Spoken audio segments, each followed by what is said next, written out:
So since we're on the topic of fair housing, not just buyers or sellers can run into this or deed restrictions, but even agents can run into it. And you had an experience. Share that. So in this particular scenario, I had a client that was actually living in Japan at the time, and we were looking to buy a house in a certain area. They were very familiar with the area. They knew where they wanted to be.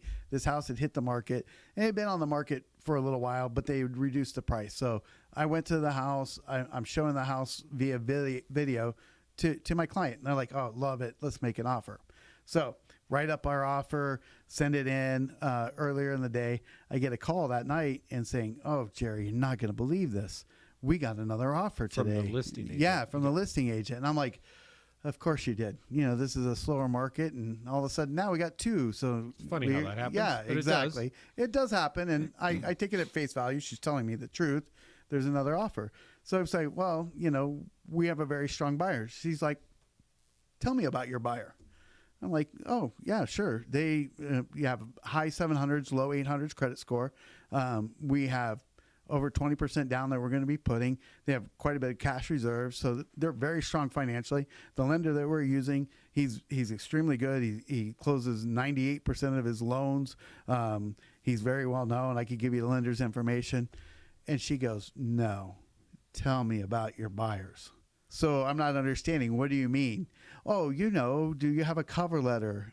We get cover letters sometimes that tells us about the family that wants to purchase it. And even they have pictures on there. And I went, I just told you my clients are very affluent and can buy this property. That's all you need to know. And she said, no, you can send me a cover letter. We need to know about the buyer, because I have lots of sellers that make decisions based on, we like how cute this kid looks. My response to her is, you need to hang up the phone and call your broker, because you're violating fair housing.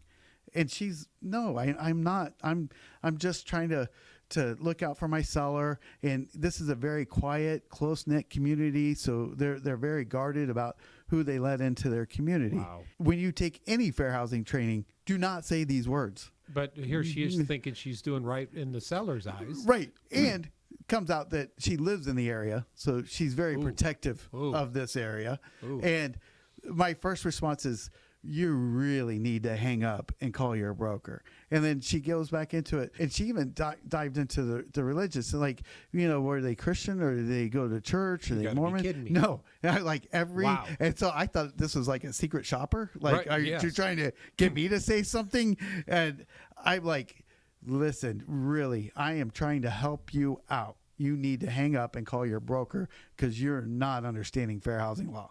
And I said, oh, by the way, if you do choose to reject my client's offer and accept the other offer that you have on the table, I will be filing a fair housing violation against you tomorrow. Got the offer accepted, of course, the next day. So that agent gave up all sorts of leverage by not knowing fair housing. I don't know if she called her broker or not, but she accepted our offer, didn't ask those questions again.